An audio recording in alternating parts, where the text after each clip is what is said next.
श्री गणेश श्री गणेश श्री गणेश।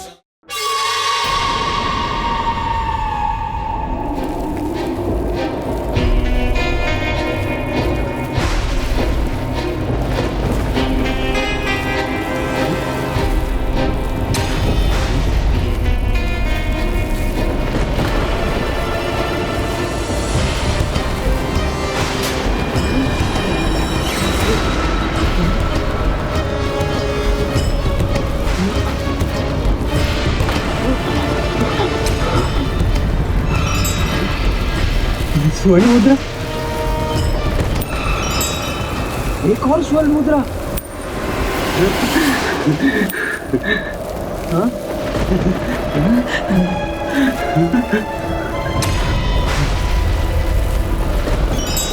नहीं, मत उठाइए उन्हें, यहाँ किसी बुरी शक्ति का प्रभाव है।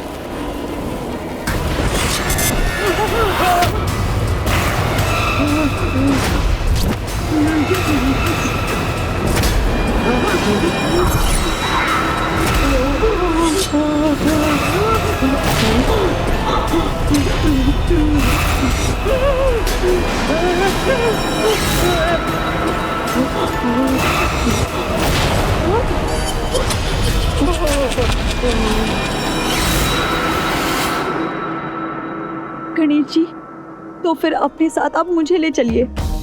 मुझे वो कभी नहीं भूल सकते। मेरे प्रति अपार स्नेह है उनके मन में। उचित है मौसी, फिर हम दोनों मिलकर उन्हें ढूंढते हैं। किंतु गणेश जी, हम उन्हें कहाँ ढूंढेंगे? तुम पिशाच बनकर सहस्त्र वर्षों तक काशी में भटकते रहोगे। काशी,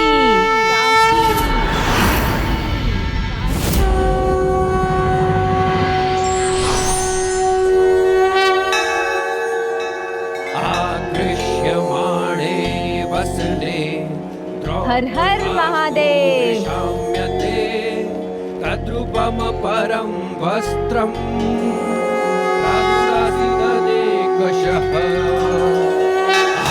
आकृष्यमाणे वसने द्रौपदास्तु विशाम्यते। तद्रूपम परम वस्त्रम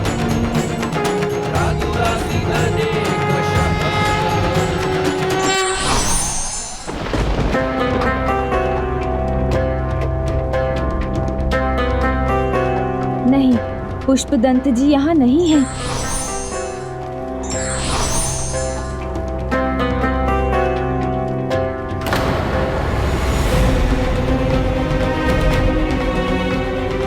इस विशाल नगर में हम उन्हें कैसे ढूंढेंगे प्रभु? उपाय सूझ गया मौसी। पुष्पदंत जी पिशाच रूप में नगर में नहीं, यहाँ के बाहर निर्जन स्थानों पर या जंगल में मिलेंगे।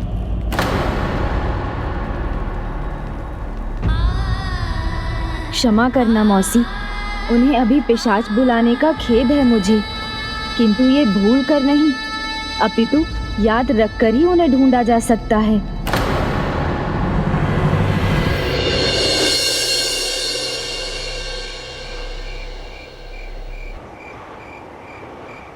रुको, रुको, वहाँ मत जाना, रुको,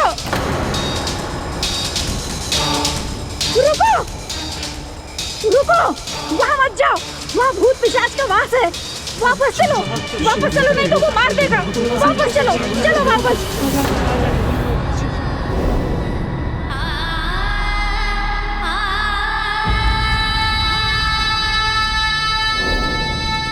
जो व्यक्ति सदैव दूसरों को हंसाने के लिए तत्पर रहता था, आज उसके भय के कारण लोग उसकी तरफ देखना तक नहीं चाहते। मौसी, पिशाच योनि से उन्हें शीघ्र मुक्त कराएंगे हम, किंतु उसके लिए सबसे पहले उन्हें ढूंढना होगा। आइए।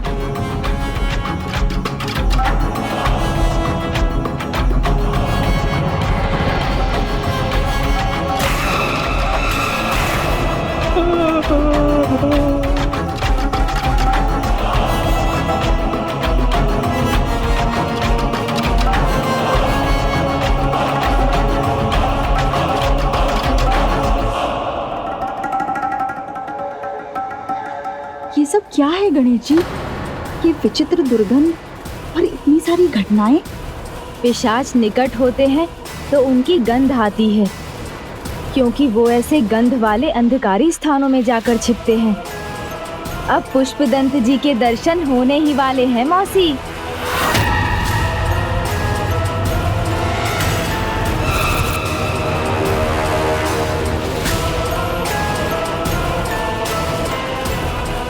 श्रेष्ठ होने के लिए बल नहीं, बुद्धि आवश्यक है।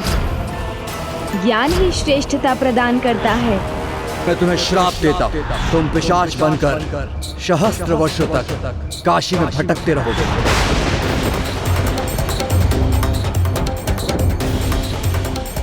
इनके सुझाव के कारण दंड मिला मुझे। अब ये क्यों आए हैं अब यहाँ? अब हम बहुत निकट हैं। वो जैसे ही मिलेंगे हम उन्हें पिशाच योनि से मुक्त कराकर दोबारा पुष्पदंत जी बनने में सहायता करेंगे। सहायता? कैसी सहायता? मैं अच्छा हूँ, सब आनंद है, नहीं चाहिए कोई सहायता। मैं जो हूँ सो हूँ। पति है मेरे, मुझसे बहुत प्रेम करते हैं। मुझे देखेंगे ना तो मेरी ओर खींचे चले आएंगे, ये विश्वास है मुझे। मैं चाहती हूँ आप सबसे श्रेष्ठ बने, सबसे बुद्धिमान बने। पत्नी प्रेम? ये कौन है? मैं किसी का कोई नहीं है। पुष्पदंत जी, पुष्पदंत जी, सामने आइए पुष्पदंत जी। हम पिशाच योनि से मुक्ति दिलवाने में आपकी सहायता करने आए हैं। सहायता? कैसी सहायता? मैंने कहा ना, मुझे कोई सहायता नहीं चाहिए। समझ नहीं आता तो ढूंढ भी नहीं पाओगे मुझे तुम।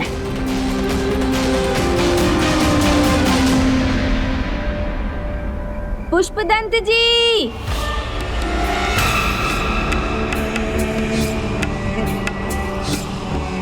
पुष्पदंत जी,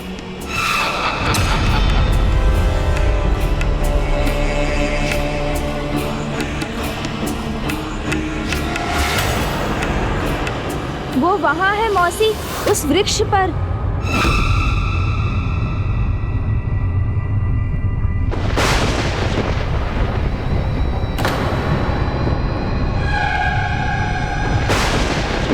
वो वहाँ है।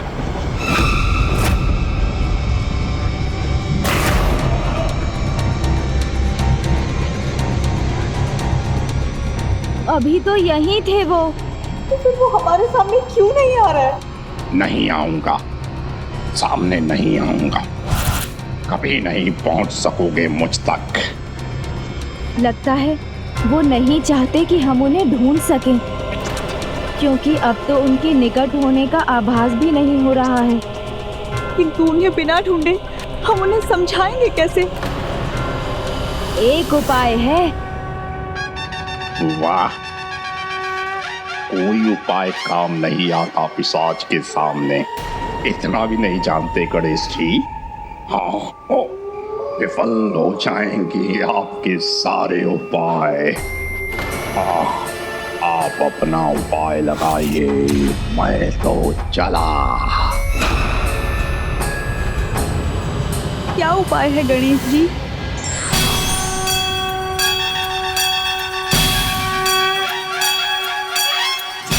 अब मैं नहीं ढूंढूंगा उन्हें, वो तो स्वयं आएंगे मेरे पास। किंतु वो कैसे गणेश जी? उनका आखेट बनूंगा मैं। जैसे वो दूसरों पर हमला करते हैं, वैसे ही वो मुझ पर भी हमला करेंगे। तब मैं उन्हें पकड़कर आपके पास ले आऊंगा। मेरे पास? अर्थात मैं अभी आपके साथ नहीं चलूंगी? नहीं मौसी, आप जिस भी रूप में उनके पास जाएंगी, वो तो आपको अवश्य पहचान लेंगे। किंतु प्रभु, अगर आप उन्हें ले भी आए और वो भाग गए तो? आप चुटकी भर सिंदूर ढूंढ कर रख लीजिए। वो यहाँ किसी वृक्ष के पास या छोटे मंदिर में मिल जाएगा।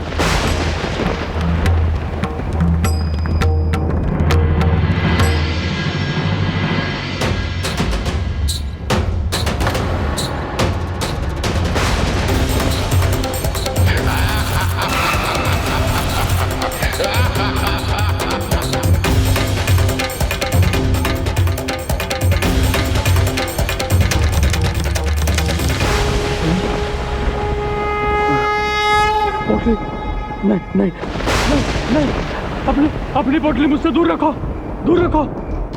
पोटली? कैसी पोटली? हंसने वाली पोटली। अवश्य पुष्पदंत जी ने इन्हें सताया है। ये लीजिए, आप जल लीजिए।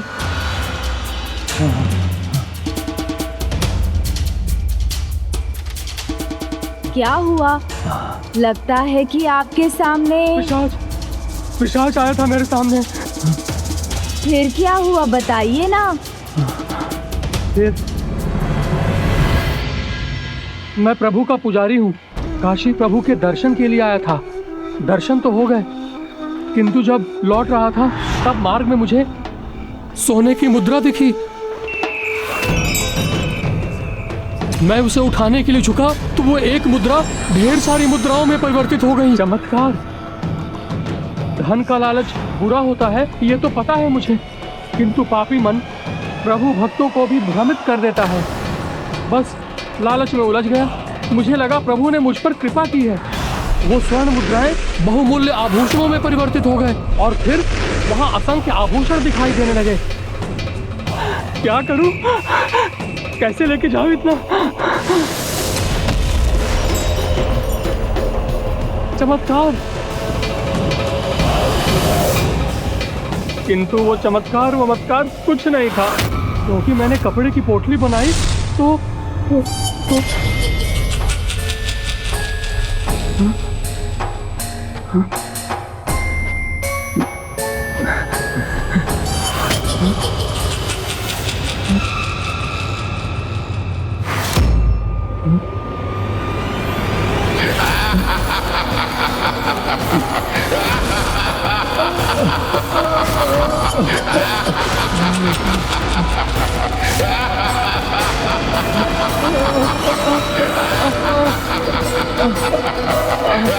ये पोटली मेरे हाथ से कैसे चिपक गई?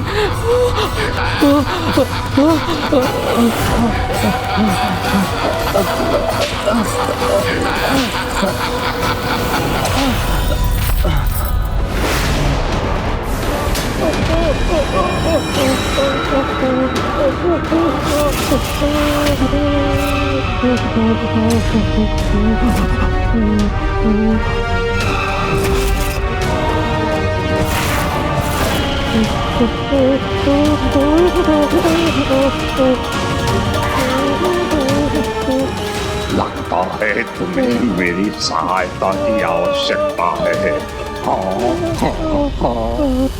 फिर क्या हुआ?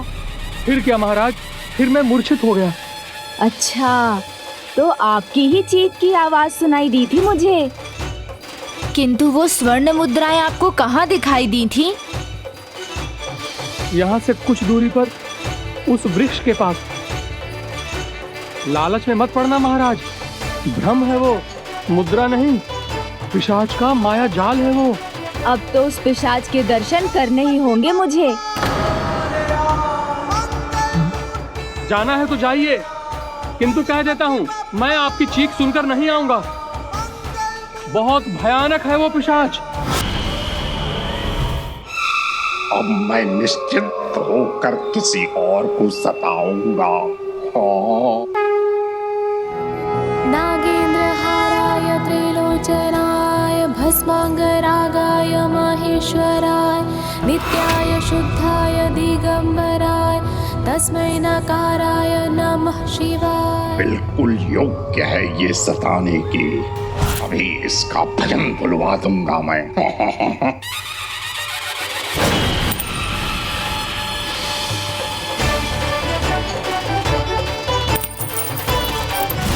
तो आ गए पुष्पदंत जी। अब देखिए कैसे मैं अपनी शक्ति से आपकी शक्ति को रोकता हूँ। ओहो, इतनी स्वर्ण मुद्राएं!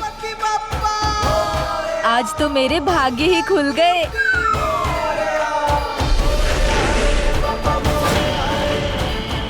नहीं नहीं, भ्रम हुआ था मुझे। भाग्य नहीं खुले हैं मेरे। स्वर्ण मुद्राएं नहीं, मात्र कंकड़ पत्थर हैं ये।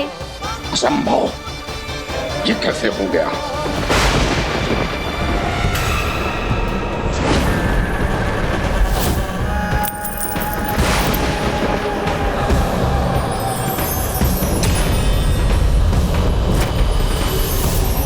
ओहो, स्वर्ण मुद्राओं का ढेर।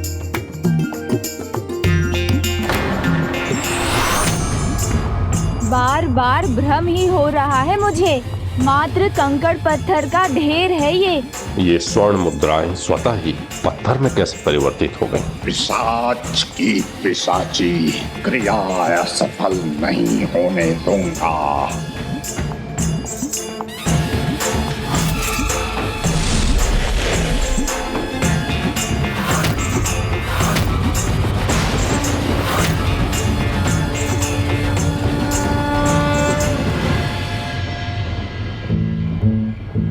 इस बार तो कोई भ्रम नहीं हुआ है मुझे। ये तो वास्तव में स्वर्ण आभूषण है, किंतु मैं इन्हें लेकर कैसे जाऊं? अब नहीं बचेगा ये। ओहो, पोटली बनाने के लिए वस्त्र भी मिल गया।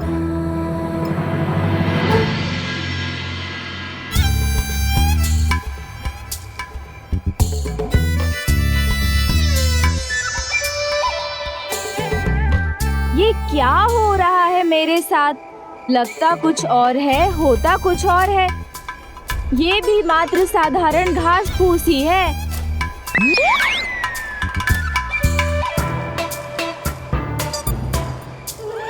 दुष्ट, ये स्वर्ण आभूषण तुझे घास फूस दिखाई दे रहे हैं? अपनी दृष्टि सुधार।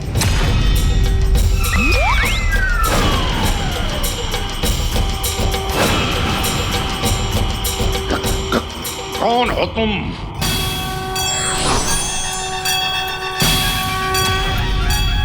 पुष्पदंत जी, क्या लगा था आपको?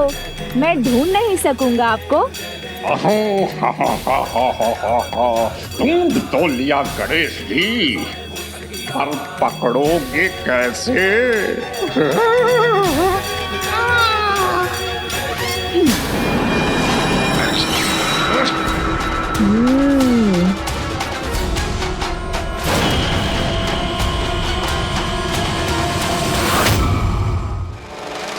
क्या हो गया मुझे?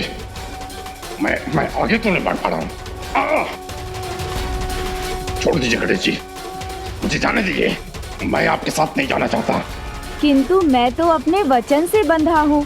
मैंने जया मौसी से कहा था मैं आपको लेकर ही आऊंगा।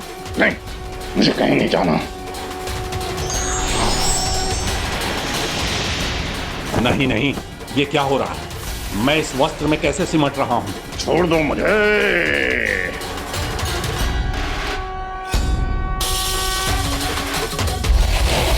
छोड़ दो मुझे, छोड़ दो मुझे गणेश जी, मैं कहीं नहीं जाना चाहता। अब तो आपको चलना ही होगा पुष्पदंत जी।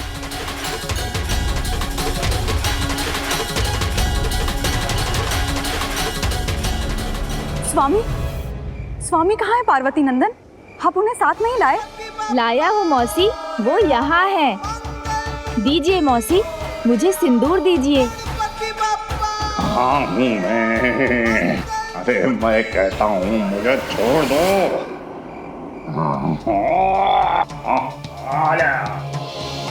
सिन्दूरवर्णं द्विभुजं गणेशं लम्बोदरं पद्मोदले निविष्टम्।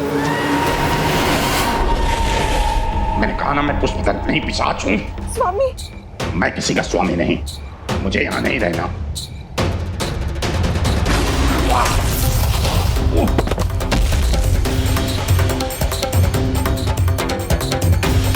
सिंदूर के इस अभिमंत्रित घेरे से बाहर निकलना असंभव है आपके लिए पुष्पदंत जी।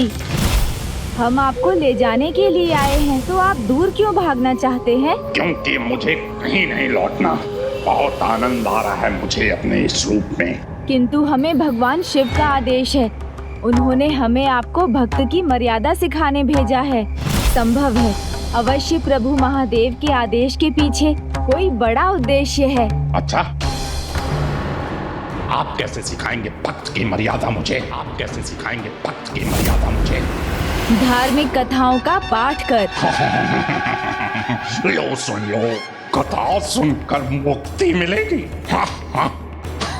कैसा प्रयास है ये? परिहास नहीं, विश्वास है स्वामी। आशा और विश्वास से तो पर्वत भी डिगाए जा सकते हैं। कितनी बार कहना होगा तुझे?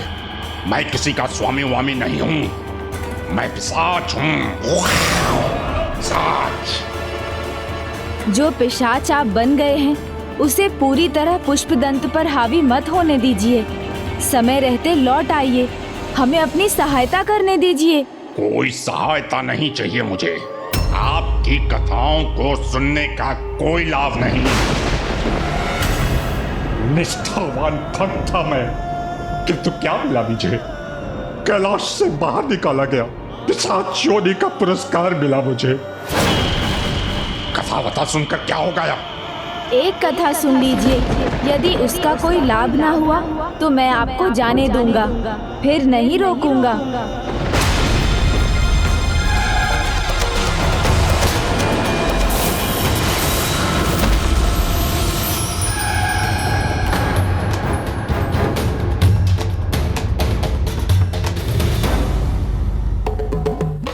उचित है, फिर सुनाइए। और कोई चारा भी नहीं है। कहिए, किसकी कथा सुनाएंगे आप? ये तो मैंने सोचा ही नहीं था। चिंता मत कीजिए मौसी, प्रभु महादेव ने मुझे यहाँ भेजा है, तो वो उचित कथा चुनने में भी मेरा मार्गदर्शन करेंगे। वैसे भी कथाओं का क्या लाभ? कुछ नहीं। आज तक कभी किसी कथा कहानी से मुक्ति मिली है किसी को? भलाई हुई है किसी की?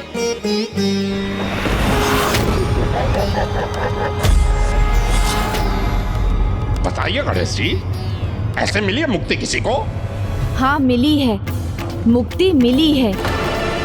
गोकर्ण की कथा में उनके भ्राता को। तो सुनिए, मैं आपको भक्त गोकर्ण की कथा सुनाऊंगा। एक ऐसे भ्राता जिन्होंने अपनी भक्ति के प्रताप से अपने भ्राता को मोक्ष दिलाया, उन्हें वैकुंठ तक पहुंचाया। तो यही चाहते थे पिता श्री प्रभु महादेव। पिता श्री प्रभु महादेव की लीला की था कोई नहीं पा सकता। उनकी प्रत्येक लीला के पीछे एक बड़ा कारण होता है। गणेश जी, कैसे लीला? भक्त के महत्व को दर्शाने के लिए उन्होंने ऋषि मार्कंडेय के अद्भुत स्वागत की लीला की। फिर मुझे चुनौती दी कि मैं पुष्पदंत जी को भक्ति का पाठ सिखाऊं। गणेश, यदि उसकी सहायता करनी है तो उसे सर्वप्रथम ये समझाओ कि भक्ति की मर्यादा क्या होती है। अर्थात जो समाधान हम मांग रहे थे वो उन्होंने अपने आप दे दिया। क्योंकि जिस प्रकार गोकर्ण ने अपने भ्राता को कथा सुनाकर मुक्ति दिलाई थी, वैसे ही भक्तों की कथाएं सुनाकर मैं पुष्पदंत जी की मुक्ति का माध्यम बनूंगा और संसार को भी भूत और भविष्य के सभी महान भक्तों का परिचय प्राप्त होगा। उनसे उनके जीवन को प्रेरणा मिलेगी। आप ये समझेंगे कि भक्त की भक्ति की दृढ़ता प्रभु को उसका भाग्य बदलने पर भी विवश कर देती है। गोकर्ण और अन्य भक्तों की कथाओं से आप ये भी सीखेंगे कि परिस्थिति कोई भी हो, प्रभु की भक्ति से कभी नहीं डिगना चाहिए। हाँ, ये पल्लू मिटा दे सिंदूर की रेखा को, तो भागने का अवसर मिल जाएगा मुझे। पुष्पदंत जी, आप मेरी बात सुन तो रहे हैं ना? हाँ हाँ, सुन रहा हूँ, बहुत ध्यान से सुन रहा हूँ गणेश जी। मुक्ति जो पानी है, सुनिए। हाँ। हाँ, कहने दो इन्हें कथा। ये रेखा मिटेगी तो मैं अपनी ही कथा गढ़ूंगा। तुंगभद्रा नदी के तट पर एक अनुपम नगर बसा हुआ था। उस नगर में वेद के ज्ञान के स्रोत और वेद अनुरूप सभी कार्यों में निपुण एक धनी ब्राह्मण रहते थे। नाम था आत्मदेव। ओम सूर्याय नमः। वो स्वयं सूर्य के समान तेजस्वी थे, महाज्ञानी थे और धर्मनिष्ठ थे। धनी होने के बाद भी बहुत सरल साधारण जीवन जीते थे। आत्मदेव की पत्नी धुंधली कुलीन भी थी और सुंदर भी, किंतु घर परिवार के दायित्वों की चिंता ही नहीं थी उन्हें। सुख ऐश्वर्य में ही रुचि थी और भोजन, उसके प्रति तो उन्हें बहुत आसक्ति थी। जहाँ एक ओर धुंधली घर का कोई भी कार्य नहीं करना चाहती थी, वहीं दूसरी ओर उसके विपरीत आत्मदेव को प्रत्येक कार्य में आनंद आता था।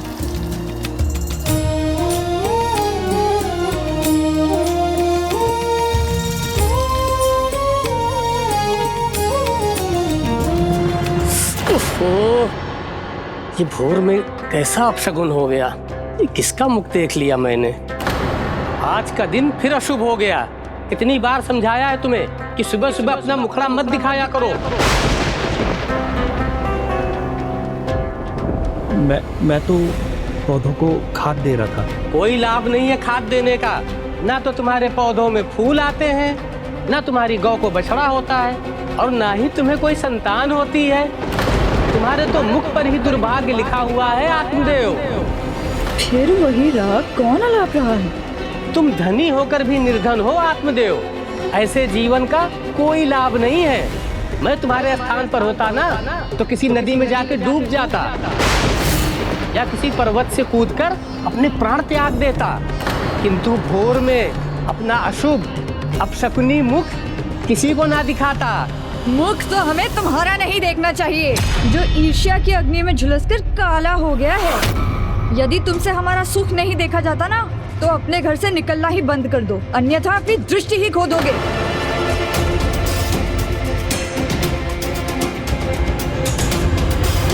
शांत हो जाओ भाग्यवान।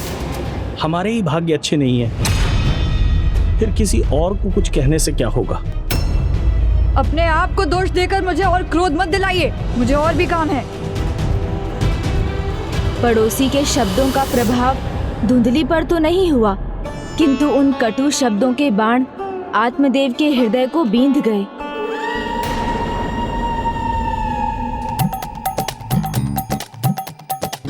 पुष्पदंत जी!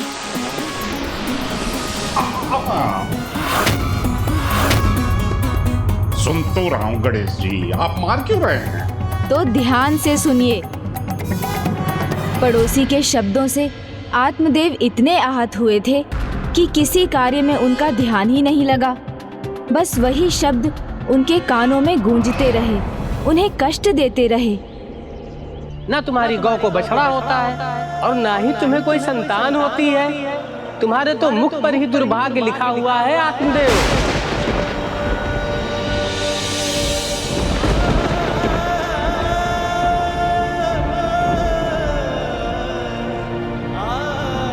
कितनी बार समझाया है तुम्हें कि सुबह सुबह अपना मुखड़ा मत दिखाया करो। तुम धनी होकर भी निर्धन हो आत्मदेव। मैं तुम्हारे स्थान पर होता ना तो किसी नदी में जाके डूब जाता।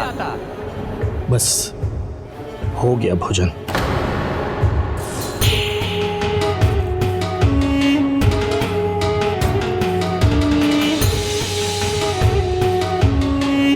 तुम धनी होकर भी निर्धन हो, तुम्हारे स्थान पर होता ना ऐसे जीवन तो किसी नदी में जाके डूब जाता, या किसी पर्वत से कूदकर अपने प्राण त्याग देता। किंतु भोर में अपना अशुभ होकर भी निर्धन मुख देव किसी को ना दिखाता, कोई लाभ नहीं है।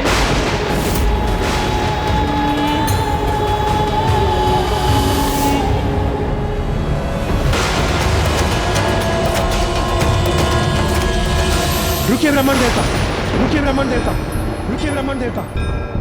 ये आप क्या करने जा रहे हैं? आप जैसे सुविचारी के मन में ऐसा कुविचार आना भी अधर्म है, पाप है। दुख चाहे कुछ भी हो, किंतु आपके तन, मन और आत्मा इतने पवित्र है कि वो इस परिणाम के योग्य नहीं है।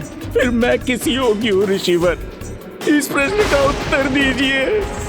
सदा सबका भला किया, किसी का बुरा नहीं किया, नियमित रूप से प्रभु की पूजा की, फिर भी क्या मैं एक छोटे सुख के योग्य नहीं हूँ? संतान का सुख ही सब कुछ होता है, ये आपसे किसने कहा?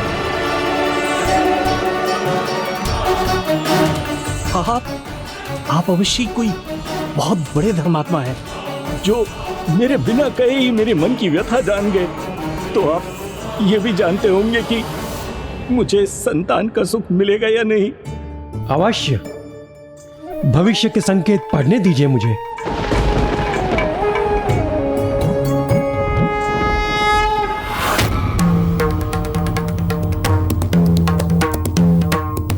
बड़े दुख की बात है, केवल इस जन्म में ही नहीं, आपको 7 जन्मों में संतान सुख नहीं है।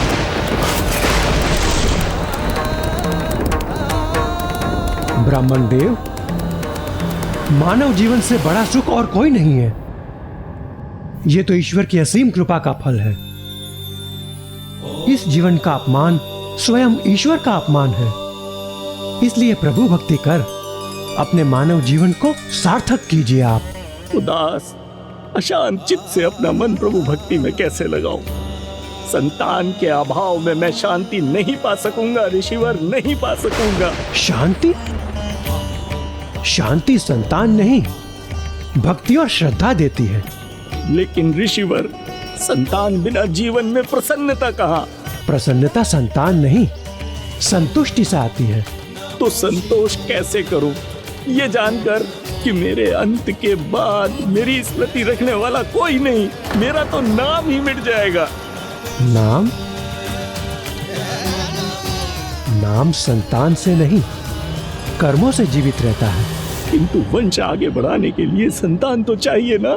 हाँ, किंतु संतान अधर्मी हो तो धार्मिक व्यक्ति का वंश समाप्त हो जाता है। किंतु संतान भक्त प्रहलाद के समान धार्मिक हो तो अधर्मी का भी वंश सुधर जाता है। इसलिए वंश भी संतान से नहीं, अच्छे विचारों से ही आगे बढ़ता है। किंतु ऋषिवर, मान्यता तो यही है ना कि संतान बिना श्राद्ध नहीं, पिंडदान नहीं, मुक्ति नहीं। नहीं वत्स, ये सत्य नहीं है। मोक्ष का मार्ग तो संतान के बिना भी खुल सकता है, क्योंकि आपको भी ज्ञात होगा कि भक्ति से ही मुक्ति मिलती है। आपकी नियति, आपका भाग्य प्रभु भक्ति है, उसी में आप खो जाइए। शेष प्रभु की इच्छा, वही कृपा करेंगे, मुक्ति देंगे। मेरी पीड़ा से तो मुझे तभी मुक्ति मिलेगी जब संतान की प्राप्ति होगी, और यदि ये मेरे भाग्य में नहीं तो मुझे प्राण त्याग देने चाहिए।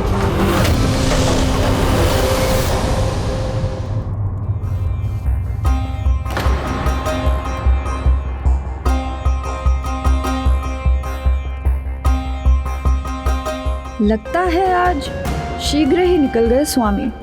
चलो अच्छा है, उनके लौटने तक मुझे विश्राम करने का थोड़ा और अवसर मिल जाएगा।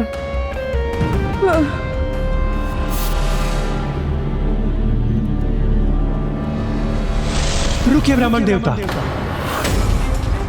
एक ब्राह्मण तो सबको धर्म का मार्ग दिखाता है, आप ऐसा अधर्म कैसे कर सकते हैं? मैं अपनी आंखों के सामने ऐसा होते नहीं देख सकता।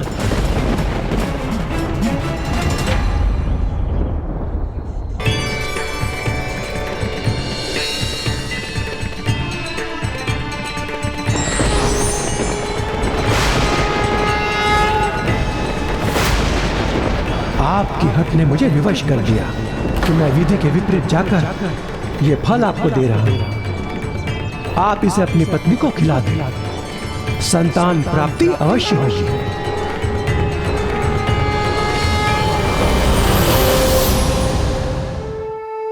किंतु इस फल के फलित होने के लिए आपकी पत्नी को 1 वर्ष तक सात्विक जीवन जीना होगा।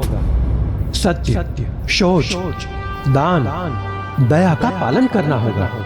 एक समय पर एक ही अन्न खाने का नियम रखना होगा। धरती पर सोना होगा। ऐसा करने पर ही बालक का स्वभाव शुद्ध होगा, सात्विक होगा और वो माता पिता को सुख प्रदान करेगा। चेतावनी देना मेरा कर्तव्य है। विधि के, नियति के विपरीत जाकर सुख प्राप्ति का प्रयास दुख ही लाता है। विधि के विधान के विपरीत जाना आप और आपकी पत्नी के सुख को मिटा भी सकता है। अब ये चुनाव आपको करना है कि आप ये आम फल आपकी पत्नी को खिलाना चाहते हैं या नहीं।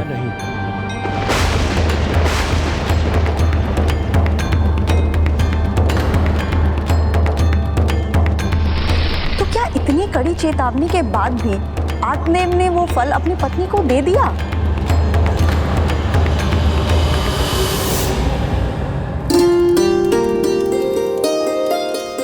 विधि के विधान के विपरीत जाना आप और आपकी पत्नी के सुख को मिटा भी सकता है।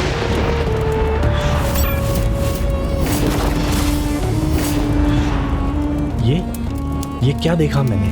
ये कैसे संभव है?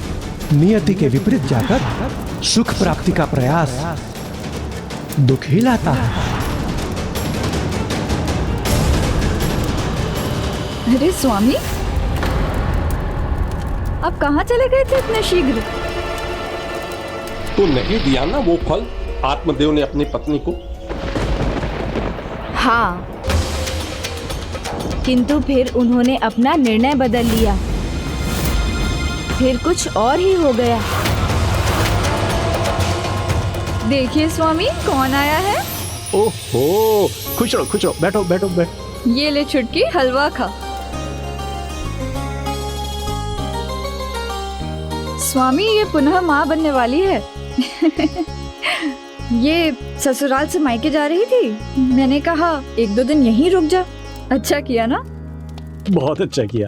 1-2 दिन रहेगी वो हमारे साथ। हाँ हाँ, बहुत आनंद आएगा मुझे भी और इस अतिथि को भी। दीदी के हाथ का ये विशेष भोजन हलवा खाकर। जीजाजी, मेरा अर्थ है कि मैं और मेरी होने वाली संतान को बहुत ध्यान रखना होता है इसका, पर इसमें भी बड़ा आनंद है। माता पिता बनने से अधिक बड़ा कोई और सुख कहाँ है?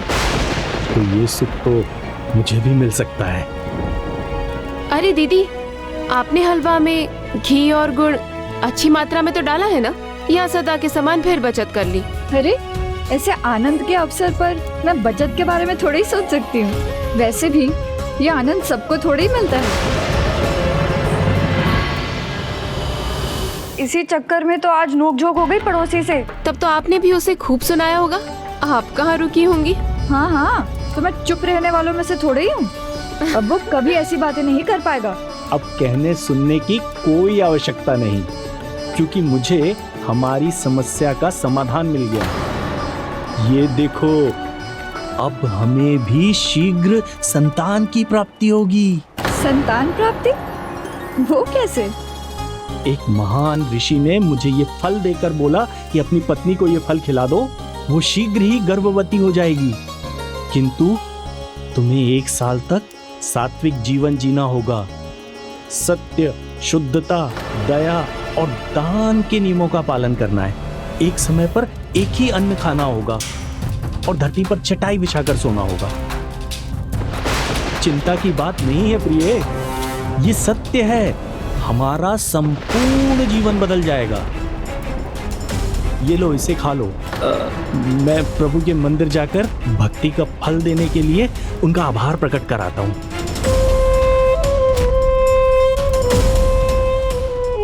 तो क्या धुंधली सात्विक जीवन जीने के लिए तैयार हो गई? अब आनंद आएगा। बस एक पवन का झोंका और फिर खुल जाएगा मेरा मार्ग। इस बार ऐसा छिपूंगा कोई नहीं ढूंढ सकेगा मुझे। बस तब तक गणेश जी का ध्यान बटा रहे। हाँ, बताइए ना प्रभु, फिर क्या हुआ? आत्मदेव संतान प्राप्ति के विचार से बहुत प्रसन्न थे, किंतु धुंधली, उनका मन तो अनेक चिंताओं से भरा था। उन्हें तो जैसे सांप सूंघ गया था। क्या हुआ दीदी? सात्विक जीवन का अर्थ समझती हो तुम? ना चटपटा भोजन होगा, ना कोमल शैया। मैं जीऊंगी कैसे? नया जीवन संसार में लाना है, संतान सुख पाना है, तो अपने ऊपर तो इतना संयम रखना पड़ेगा ना दीदी। इतना त्याग तो करना पड़ेगा। एक नहीं, अनेक त्याग। हाँ दीदी, करना पड़ता है। ऐसे कष्टों को मुस्कुराकर सहना पड़ता है। कष्ट, पीड़ा, अपार पीड़ा सहनी होती है। पीड़, सारे सुख भूलने पड़ते हैं, लेकिन ये सब कुछ इतना सरल नहीं है दीदी। पर तुमने तो कहा था कि माता पिता बनना बहुत आनंददायक होता है। आनंद वानंद कुछ नहीं होता है दीदी, ये तो बस मन को प्रसन्न रखने वाली बात है। किंतु वास्तविकता इससे बिल्कुल उल्टी है। किसी को जन्म देना कष्टों की खान है। देखो ना दीदी, गर्भवती होते ही स्त्री का चलना फिरना कठिन हो जाता है, उल्टियाँ होती हैं, जी मिचलाता है, शरीर बिगड़ जाता है, और प्रसव काल के समय की पीड़ा, ओहो हो, असहनीय, सर्वथा असहनीय। और भय वो अलग। कहीं शुकदेव के समान शिशु गर्भ में ही वर्षों तक ना रह जाए। और दीदी, प्रसव काल के समय जच्चा और बच्चा दोनों के ऊपर मृत्यु मंडराती है।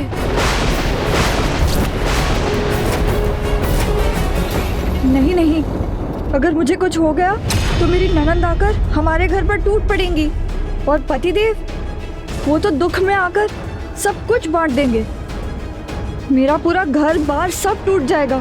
नहीं छुटकी, मुझे नहीं चाहिए संतान सुख, मुझसे नहीं होगा ये सब। हाँ दीदी, वो तो है, किंतु जीजा जी से क्या कहोगी? वो तो संतान सुख की कामना कर बैठे हैं। मेरी तो कुछ समझ में नहीं आ रहा है, मैं करूँ तो करूँ क्या? आप चिंता मत करो दीदी, मैं हूँ ना, मैं कुछ सोचती हूँ।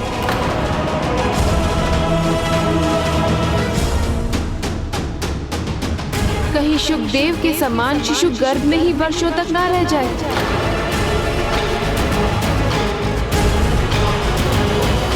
हाँ दीदी, उपाय मिल गया। देखो दीदी, तुम्हारे पास धन वैभव है, मेरे पास संतान सुख। यदि तुम मुझे कुछ धन देने का वचन दो तो मैं अपनी होने वाली संतान तुम्हें दे दूंगी। सोच लो दीदी, ना तुम्हें संतान को गर्भ में रखने का कष्ट होगा और ना ही प्रसव पीड़ा। बस तुम मेरे साथ मायके चलो, जब ये संतान होगी तो हम कह देंगे कि ये संतान तुम्हारी है और मुझे मृत संतान हुई। हाँ, और 6-7 महीने शिशु का लालन पालन भी मैं करवा दूंगी।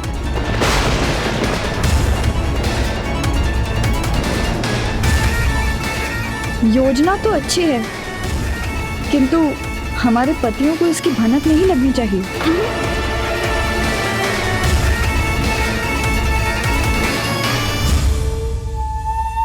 और ये फल, इसका क्या करूं?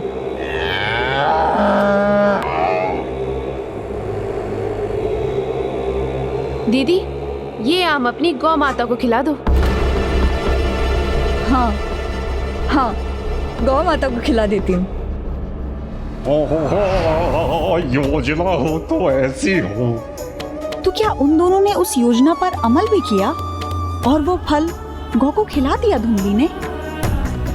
निर्णय लेने के बाद धुंधली ने अधिक सोच विचार नहीं किया।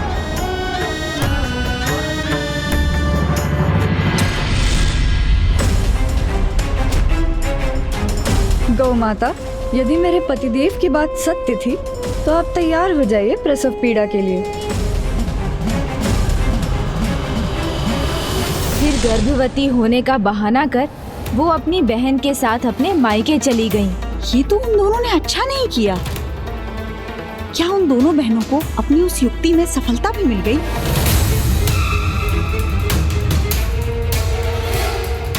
वो प्रतीक्षा के दिन और रात आत्मदेव के लिए बहुत लंबे भी थे और आनंददायक भी। पिता बनने के ही स्वप्न देखते और अपनी होने वाली संतान के लिए पालना और अन्य खिलौने बनाने में ही सारा समय लगाते।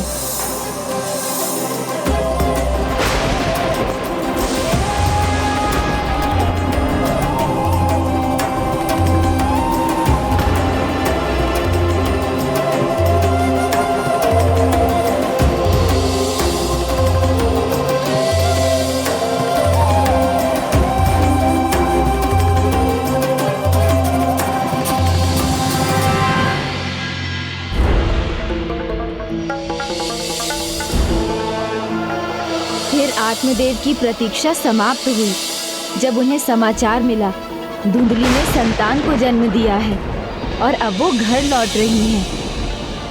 महाराज, आपकी पत्नी और पुत्र आ रहे हैं। इस समाचार से आत्मदेव तो फूले नहीं समा रहे थे, आनंद के सागर में डूब गए थे।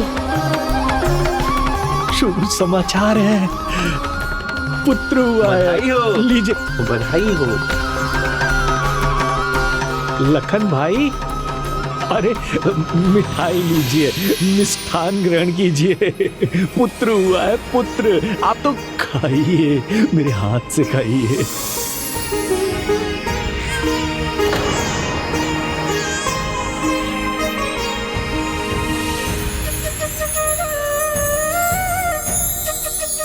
स्वामी, लीजिए, मिलिए अपने पुत्र से। मेरा पुत्र, मेरा पुत्र। किंतु स्वामी, इस शुभ समाचार के साथ एक दुखद समाचार भी है। वो क्या? वो जीवित नहीं था, छुटकी का शिशु।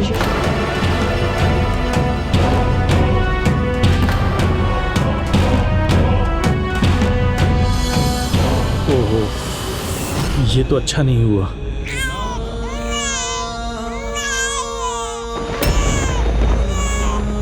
ये हमारा पुत्र रो क्यों रहा है? नहीं, मुझे दीजिए। इतना रोना तो उचित नहीं है, कैसे इसको शांत कराएं? भूख लगी होगी। स्वामी, एक बुरा समाचार और भी है। क्या? और बुरा क्या हुआ है? मैं माँ तो बन गई, किंतु मैं अपने बच्चे को दुग्धपान नहीं करा सकती। पर भले ही इसका बच्चा ना रहा हो, ये हमारे बच्चे को दुग्धपान करा सकती है और कुछ समय तक इसके लालन पालन में मेरी सहायता भी कर देगी। अब जब वो हमारी इतनी सहायता कर रही है तो हम भी उसकी थोड़ी सहायता कर देते हैं। इसके पति का व्यापार। समझ गया। चुटकी जो मांगेगी मैं उसको दूंगा, धन की कोई कमी नहीं है यहाँ।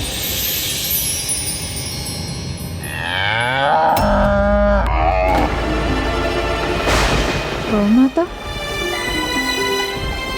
स्वामी, वो गौ माता सुरक्षित तो है ना? हाँ, लेकिन आपको उनका ध्यान कैसे आ गया? अर्थात गर्भवती नहीं हुई तो ये सब व्यर्थ ही था। कुछ नहीं हुआ उस फल से, तो उसे मैं ही खा लेती। ना छोटी को धन देना पड़ता, ना इस बालक को पालना पड़ता। बालक के प्रति दायित्व निभाना धुंधली को अच्छा तो नहीं लगता था, किंतु जब किसी को अपना लो तो उससे लगाव तो हो ही जाता है।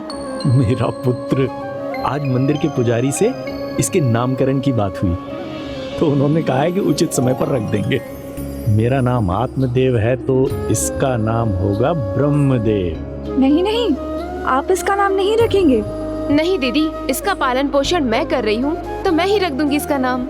अरे मेरा पुत्र है, इस पर मेरा अधिकार है। मैं रखूंगी इसका नाम।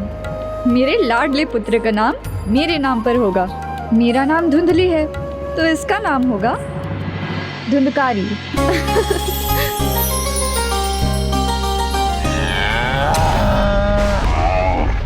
ये गौ माता को क्या हुआ?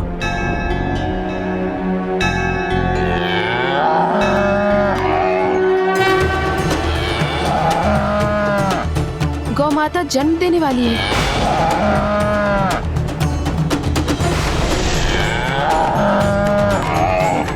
मैं गर्म जल की व्यवस्था करती हूँ।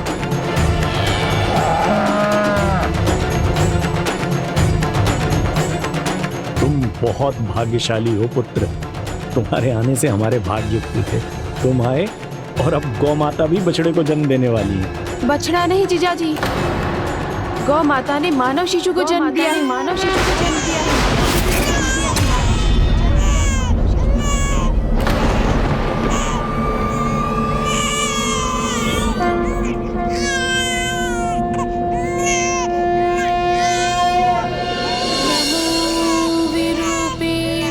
अद्भुत, आश्चर्य, मनुष्य का शरीर और गौमाता के कान।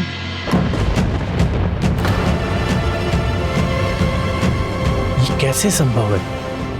ये प्रभु की कैसी लीला है?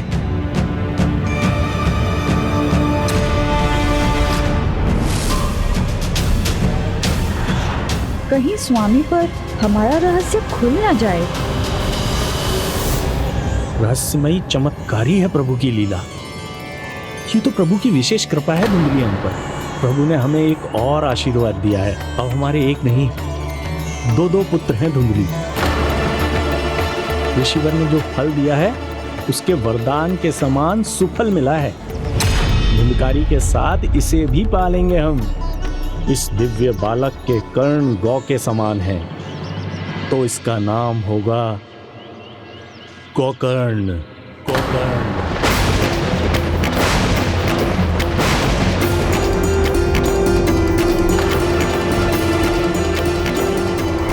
उसी दिन से आत्मदेव ने गोकर्ण को अपने पुत्र रूप में स्वीकार कर लिया। फिर धुंधली, क्या उन्होंने भी गोकर्ण को पुत्र रूप में स्वीकार किया? और क्या छुटकी अपने पुत्र को उनके पास छोड़ सकी? नहीं। तो फिर? धुंधली के कहने पर छुटकी धुंधकारी के लालन पालन के लिए वहीं रुक गई और ऐसे ही कुछ वर्ष बीत गए। फिर गणेश जी? फिर धीरे धीरे धुंधली के मन में भी धुंधकारी के लिए ममता जागने लगी और जैसे जैसे वो दोनों शिशु बढ़ने लगे, ये ममता भी बढ़ने लगी और फिर कुछ और घटित होने वाला था।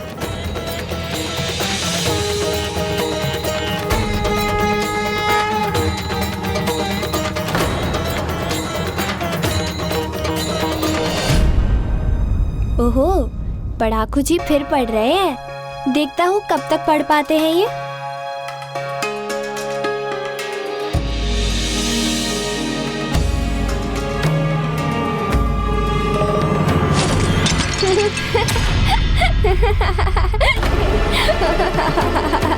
देखा?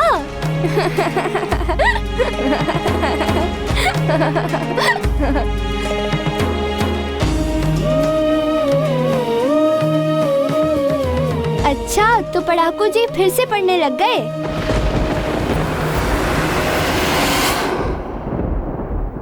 पुत्र देखो, मैंने तुम्हारे लिए कितना स्वादिष्ट हलवा।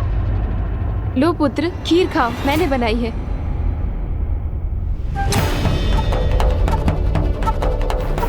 हाँ माँ, बहुत स्वादिष्ट है।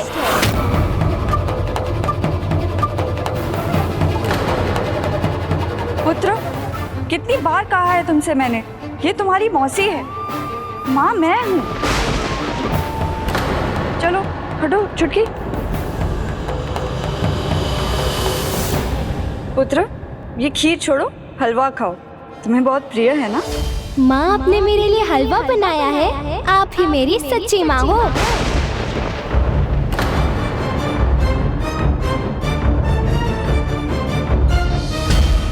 पुत्र, हलवा खाने के बाद खीर खाओगे ना? नहीं, मेरा पुत्र कोई खीर वीर नहीं खाएगा। अगर तुम्हें देनी ही है तो जाओ उस गोकर्ण वाले बालक को दो।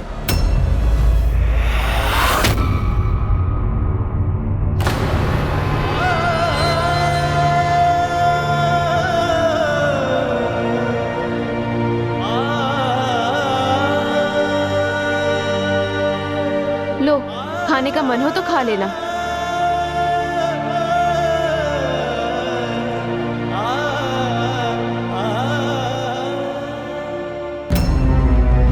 छुटकी मेरे पुत्र के मन में कुछ भर दे और वो उसको अपनी माँ मानने लगे तो मैं सह नहीं सकूंगी। मुझे कुछ करना होगा। छुटकी, मुझे जो चाहिए था वो मुझे मिल गया और तुम्हें भी मेरे पति से धन मिल गया है। अब तुम्हें जाना चाहिए।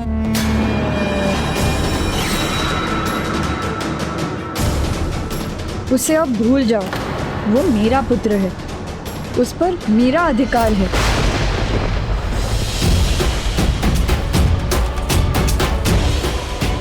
छुटकी चली गई और जीवन उसी प्रकार चलता रहा।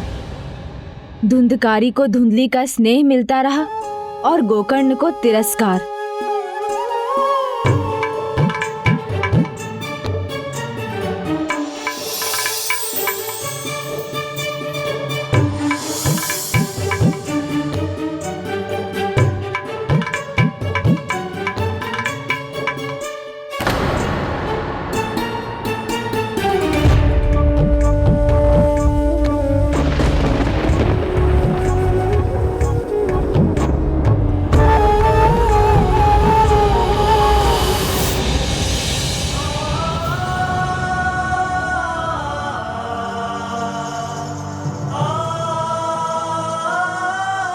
वो धुंधकारी की जूठन खाता था, उसके उतारे वस्त्र पहनता था। ये पक्षपात आत्मदेव से छिपा ना था, किंतु धुंधली को वो कुछ भी समझाने में असमर्थ थे।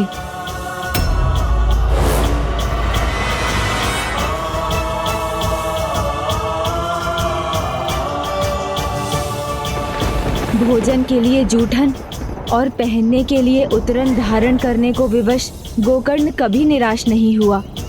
और इस प्रकार एक और गोकर्ण वेद उपनिषद आदि का पाठ कर ज्ञानी युवक बना, जिसके लिए धर्म कर्म ही सर्वोपरि था। वहीं माँ के लाड़ प्यार में बिगड़कर धुंधकारी वो युवक बना जिसके लिए अधर्म करना उसका स्वभाव था।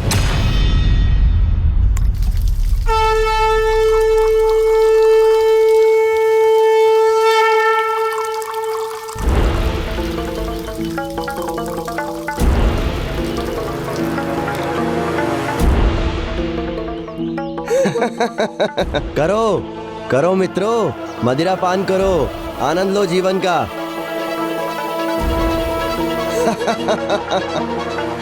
ए, थोड़ा जल हमें भी पिला दो।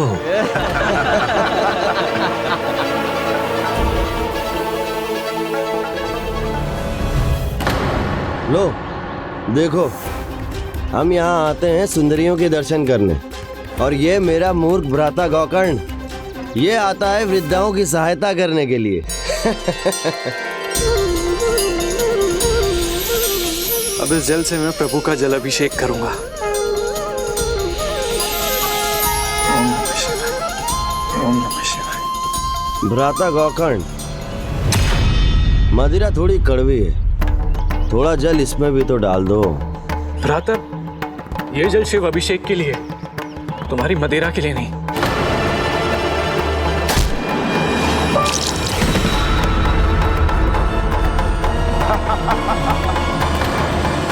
बड़े बड़े कानों के स्थान पे बड़े नेत्र होते ना, तो कम से कम ठीक से चल तो पाते।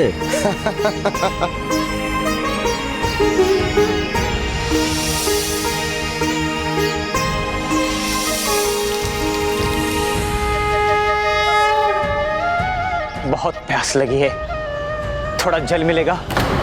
ए वृद्ध ऋषि, ये बस धर्म कर्म करता है, ये तुम्हारी प्यास नहीं बुझाएगा। प्यास बुझानी है तो मेरे पास आओ। भ्राता, प्यासे को जल पिलाने से बड़ा कोई धर्म नहीं। शास्त्रों में भी इसका महत्व शिव अभिषेक के समान है, किंतु आप नहीं समझेंगे।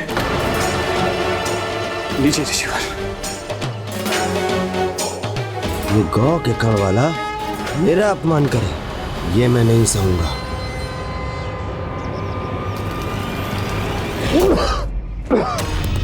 दुष्ट, तुम एक ऋषि को मदिरा पिलाने का पाप कर रहे थे। तो अब आप क्या मुझे श्राप दोगे? ऋषिवर क्षमा कर दीजिए, मेरे भ्राता को क्षमा कर दीजिए, ना समझे हो।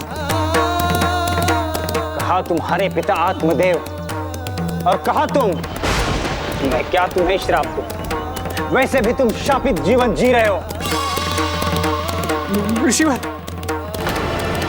अपने पुत्र धुंधकारी की ऐसी दुर्दशा देख आत्मदेव उसके भविष्य को लेकर अत्यंत चिंतित थे। जहाँ गोकर्ण सद्गुणों का भंडार था, वहीं धुंधकारी अवगुणों का अंबार। धुंधकारी और गोकर्ण एक ही आयु के हैं, लेकिन कहाँ गोकर्ण सदाचारी संस्कारी और कहाँ ये धुंधकारी। आप तुलना मत कीजिए मेरे पुत्र की इस गौपुत्र से। समझने का प्रयास कीजिए, आप बिगाड़ कर उद्दंड बना रही हैं उसे। हम दोनों पे भारी पड़ेगा हमारा पुत्र। जो आज दूसरों के साथ कर रहा है ना, कल हमारे साथ करेगा। नहीं, मेरा पुत्र मेरे साथ ऐसा कभी नहीं करेगा। माँ, बस बहुत हुआ। तुम्हारी जैसी संतान के लिए इस घर में कोई स्थान नहीं। निकल जाओ इस घर से। जब विवेक जागृत हो तब वापस आना। द्वारपाल की मर्यादा का उल्लंघन कर तुमने हमारे वार्तालाप को सुना था। तुम पिशाच बनकर सहस्त्र वर्षों तक काशी में भटकते रहोगे। मेरी भूल पर प्रभु महादेव ने भी मुझे ऐसा ही दंड दिया था। बड़ी रोचक कथा है। फिर आगे क्या हुआ? फिर जो घटना घटी उससे आत्मदेव के जीवन की दिशा ही बदल गई। माँ, बस बहुत हुआ। तुम्हारी जैसी संतान के लिए इस घर में कोई स्थान नहीं। निकल जाओ इस घर से। जब विवेक जागृत हो तब वापस आना। मेरा विवेक तो जागृत है पिताजी। आपको क्या हुआ आज? माँ, मुझे भूख लगी है, भोजन दो। कोई भोजन नहीं मिलेगा तुम्हें। इस घर में तुम्हारे लिए कोई भोजन नहीं है। निकल जाओ यहाँ से। ये क्या कह रहे हैं आप? इसकी अवस्था तो देखिए एक बार। ऐसे में कहाँ जाएगा वो? एक गौपुत्र को आप इतना लाड करते हैं और अपने ही पुत्र को घर से निकाल रहे हैं। अरे दोष क्या है इसका? एक धनी परिवार के बालक ने मदिरा पान कर ही लिया तो इसमें गलत क्या है? हाँ पुत्र, मैं भोजन देती हूँ। आवश्यकता से अधिक ममता और लाड़ भी संतान को भटका देते हैं। यदि उस दिन धुंधली ने आत्मदेव को उसके साथ कठोर होने दिया होता तो धुंधकारी निडर होकर अधर्म के मार्ग पर नहीं चलता। वहीं दूसरी ओर गोकर्ण वेद ज्ञान में निपुण होकर अब अपना ही ग्रंथ लिखना आरंभ कर चुका था। फिर गणेश जी आगे जो हुआ उससे आत्मदेव को अपने भाग्य से परिचित होने का अवसर मिला। पिताश्री देखिए, मैंने अपना ग्रंथ पूर्ण कर लिया है। अति उत्तम पुत्र, अति उत्तम।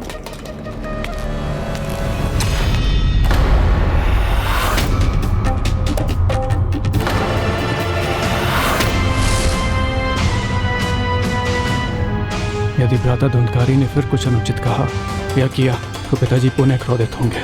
अतः मुझे इस परिस्थिति को संभालना होगा। पिताजी ये देखिए ना, ये देखिए।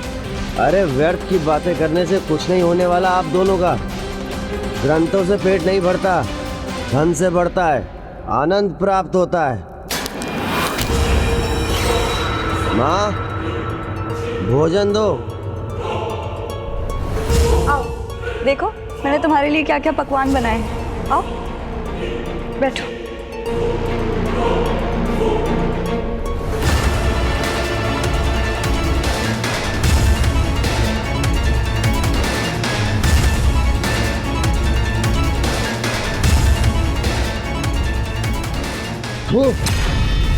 कैसा बेस्वाद खाना है ये।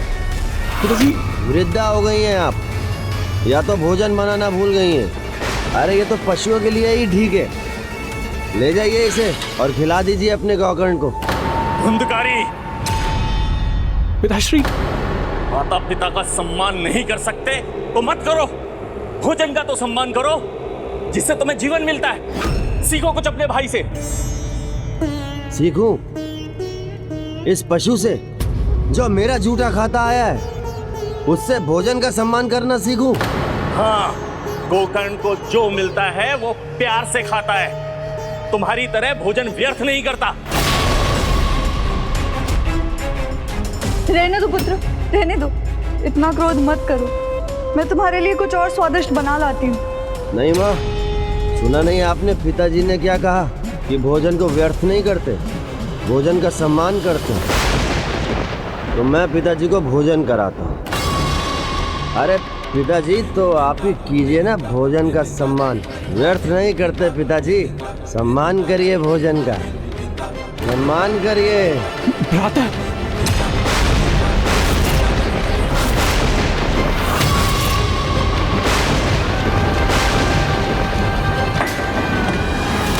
और भोजन को अपमानित नहीं करते हैं पिताजी। और ये रहा आपका सम्मान।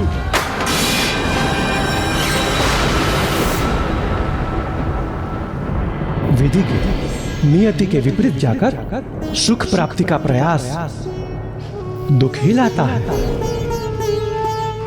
एक पुत्र धर्मात्मा, दूसरा इतना अधर्मी। ऐसे अधर्मी पुत्र को तो घर से ढकेल के निकाल देना चाहिए। बड़ी रोचक कथा है। फिर आगे क्या हुआ? क्या धुंधकारी इस कथा में पिशाच बना?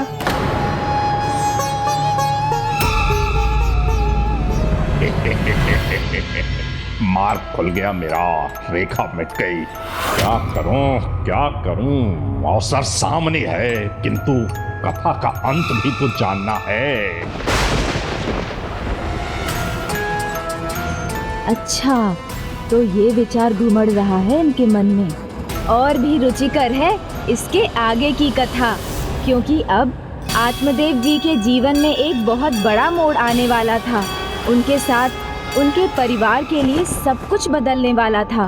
चिंता क्यों करूं? फेरा जो मिट चुका है अब फिर नहीं जुड़ेगा। कथा समाप्त होते ही छूमंतर हो जाऊंगा। कथा सुनेंगे तो समझेंगे कि आपका रुकना क्यों आवश्यक है पुष्पदंत जी। कहिए गणेश जी, आगे की कथा कहिए। पुत्र ने जो अपमान किया उससे आत्मदेव की आत्मा हिल गई। उस घटना ने उन्हें झकझोर दिया।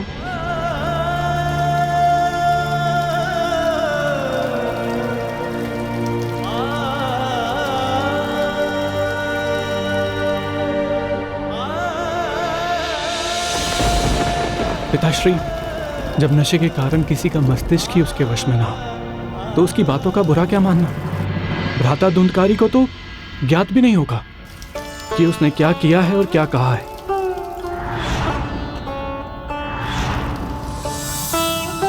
भूल समझ के भूल जाइए पिताश्री, उन्हें क्षमा कर दीजिए। भूल उसकी नहीं, भूल तो मेरी थी। मैं क्या क्षमा करूंगा उसको? आपकी भूल कैसे पिताश्री? विधि के विधान के विपरीत जाना आप और आपकी पत्नी के सुख को मिटा भी सकता है।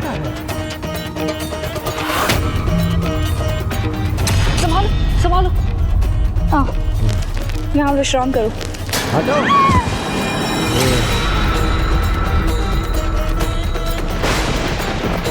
पिताश्री, आप कोई भूल कैसे कर सकते हैं? पुत्र मोह ही मेरी सबसे बड़ी भूल थी। विधि के विधान के विरुद्ध पुत्र जो चाहा था मैंने, उसी का परिणाम है ये। ऐसे पुत्र से तो पुत्रहीन ही रहना बेहतर था। पिताश्री, जीवन देना तो पुण्य कर्म है, इसमें आपका कोई पाप नहीं, कोई दोष नहीं। आपने हम दोनों को समान शिक्षा दी, धर्म पथ पर चलना सिखाया, किंतु कौन से पथ का कौन चुनाव करेगा ये आप निर्धारित कैसे कर सकते हैं? भ्राता सुपथ से भटक गए, किंतु मैंने आपके दिए गए विचारों का पालन किया और मैं ज्ञान साधना में इतना आगे बढ़ गया। वंश भी संतान से नहीं, अच्छे विचारों से ही आगे बढ़ता है। इसीलिए केवल भ्राता का विचार कर अपने मन को दुखी मत कीजिए।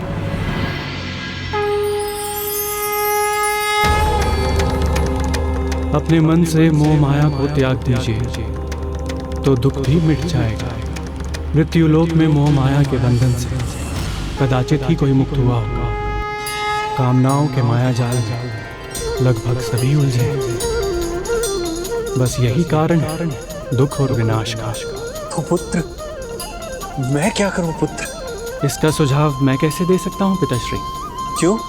वेद शास्त्र के ज्ञाता हो तुम, दिव्य आत्मा हो, जो भी कहोगे उचित ही होगा। पुत्र, मेरा मार्गदर्शन करने की कृपा करो। पिताश्री, शास्त्रों के अनुसार आपका गृहस्थ आश्रम समाप्त हो चुका है। अब आप वानप्रस्थ आश्रम में प्रवेश कर सकते हैं। घर गृहस्थी, पुत्र धन सभी को त्याग कर वैराग्य अपनाइए। प्रभु की भक्ति में लीन हो जाइए। मुक्तिदाता आपको दुखों से मुक्ति देंगे। भक्ति से ही मुक्ति मिलती है। आपकी नियति, आपका भाग्य प्रभु भक्ति है।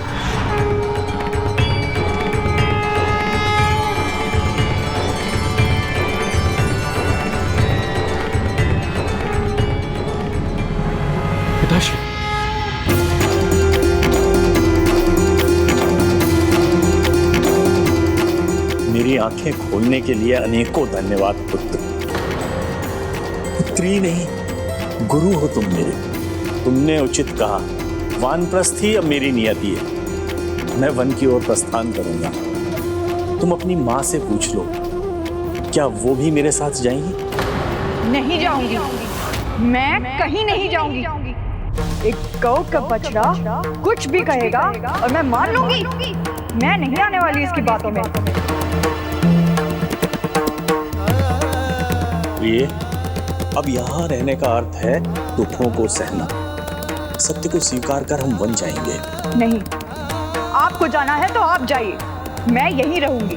कुछ दिनों में पुत्र का विवाह होगा, पुत्र वधू आएगी, मेरी सेवा करेगी, मैं ये सारे सुख भोगूंगी। पुत्र ही अपमान करेगा तो पुत्र वधू कैसे मान रखेगी तुम्हारा? सम्मान करेगा। मेरा पुत्र मेरा सम्मान करेगा, मेरी बहुत सेवा होगी, मुझे कोई कमी नहीं होने देगा पुत्र धुंधकारी। वर्षों पहले पुत्र मोह में मैंने एक भूल की थी, आज तुम भी वही भूल करने जा रही हो। भूल मैं नहीं, भूल आप कर रहे हैं स्वामी। जिसका उद्देश्य परिवार में फूट डालकर सब कुछ हड़प लेने का है, उसकी बातों में आकर आप भूल कर रहे हैं। किंतु मेरे रहते ये कुछ हड़प नहीं सकेगा।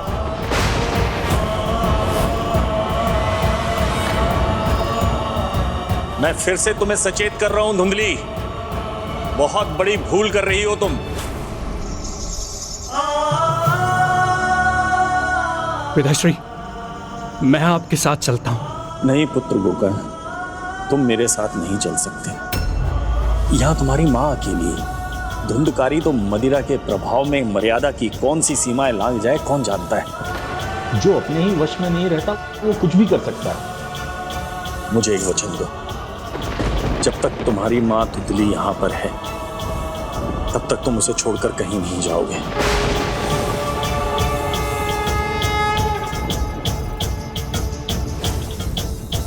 जी पिताश्री।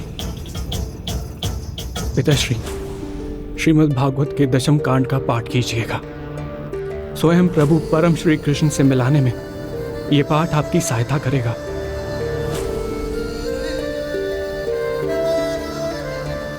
इस प्रकार आत्मदेव वहां से चले गए, अपना पूरा ध्यान भक्ति में लगाया और बस भागवत के 10वें अध्याय में लीन हो गए।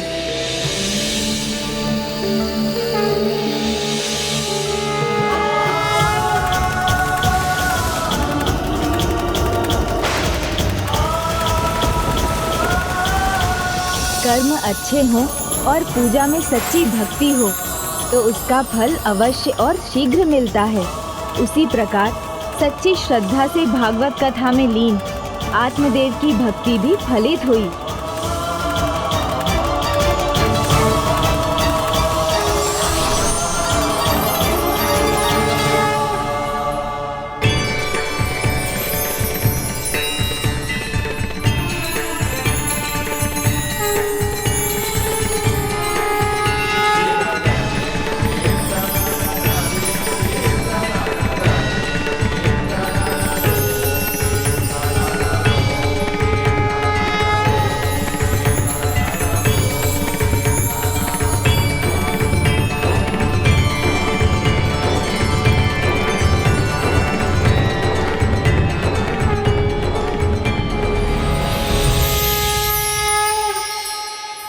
मैं तुम्हारी भक्ति से प्रसन्न हूँ आत्मदेव। कहो क्या वरदान चाहिए तुम्हें? प्रभु, आपके दर्शन मिल गए, उससे अधिक मैं क्या मांग सकता हूँ। किंतु तुम्हारे तप का फल वो तो तुम्हें मिलना ही चाहिए।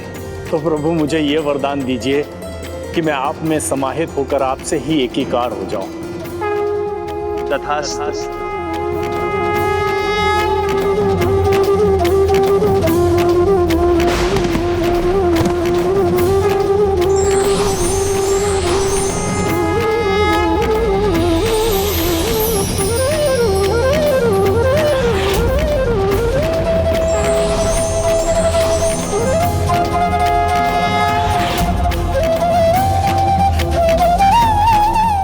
श्री हरि, श्री हरि, श्री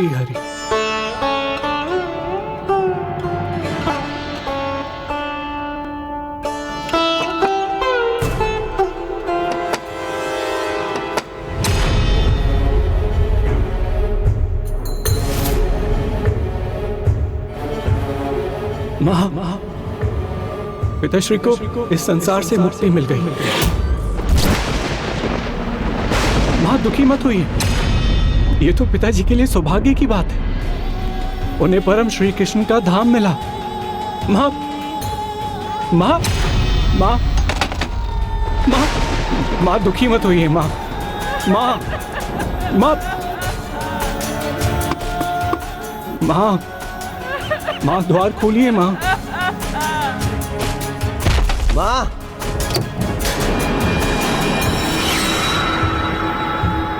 भ्राता, वो पिताश्री। हट सामने से। माँ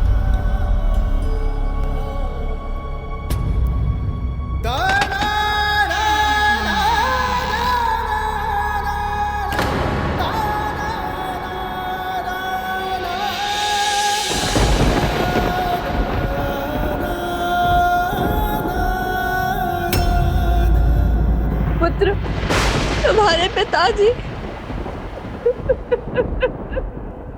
ये रोने धोने का स्वांग बंद करो। कोई जीवित है या नहीं इससे नहीं, बस मुझे इससे अंतर पड़ता है कि जब मैं कहूँ मुझे भोजन चाहिए तो भोजन मिलना चाहिए, अन्यथा इसका परिणाम क्या होगा इसकी किसी ने कल्पना भी नहीं की होगी। इसलिए शीघ्र भोजन लाओ।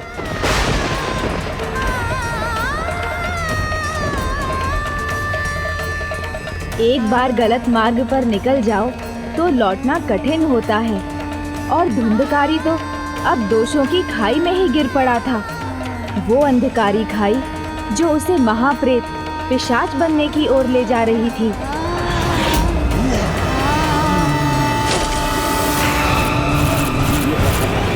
किंतु धुंधली का पुत्र प्रेम अभी समाप्त नहीं हुआ था। उन्हें अभी भी आशा थी उनका पुत्र उनका ध्यान रखेगा, और इसके लिए वो धुंधकारी के विवाह के विषय में विचार करने लगी, ये जाने बिना कि उनके पुत्र के मन में तो विवाह को लेकर भी कुविचार पनप रहे थे। पुत्र, ये वस्त्र पहन लो। एक बहुत संस्कारी कन्या ढूंढी है मैंने तुम्हारे लिए, जो तुमसे प्रेम करेगी, तुम्हारा ध्यान रखेगी और मेरी भी थोड़ी सेवा कर देगी। उसी के माता पिता को बुलाया है आज। अरे पुत्र, अच्छा जाते हो तो जाओ, मगर शीघ्र लौट आना और मदिरा पान मत करना। मेरी इच्छा है तुम्हें विवाहित देखने की। अपनी माँ की इच्छा पूरी करना पुत्र।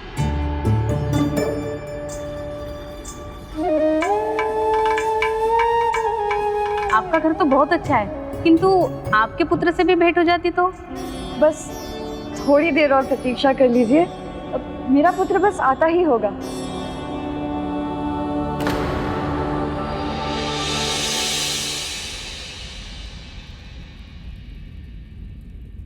क्षमा करें, देर हो गई है, अब हमें जाना होगा।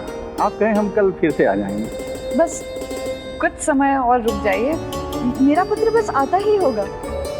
आता होगा नहीं माँ, आ गया।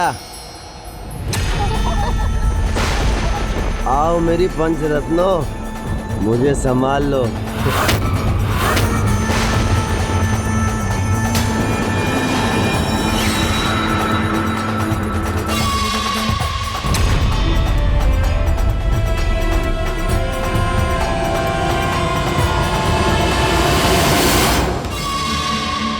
माँ, तुम्हारी इच्छा थी ना कि मैं तुम्हारे लिए पुत्र वधू लाऊं। देखो मैं तुम्हारे लिए कितनी पुत्र वधुएं लेकर आया हूं। स्वागत नहीं करोगी इनका?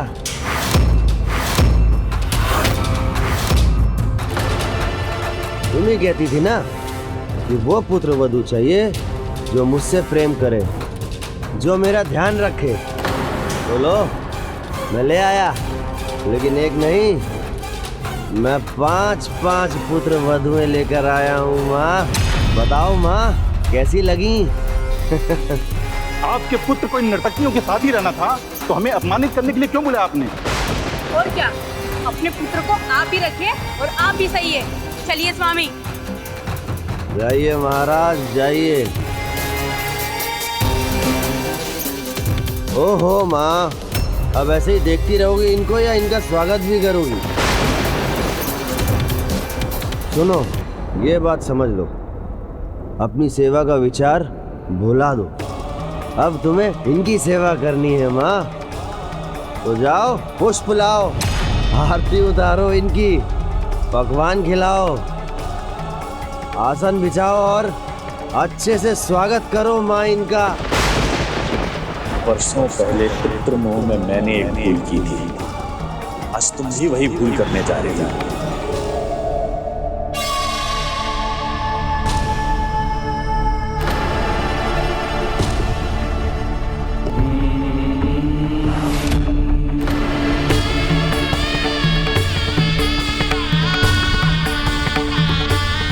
अंततः वो घड़ी आ ही गई जब धुंधली को ये आभास हुआ कि संतान की परवरिश में अत्यधिक लाड़ प्यार और अनुशासनहीनता से दुखद परिणाम ही प्राप्त होते हैं।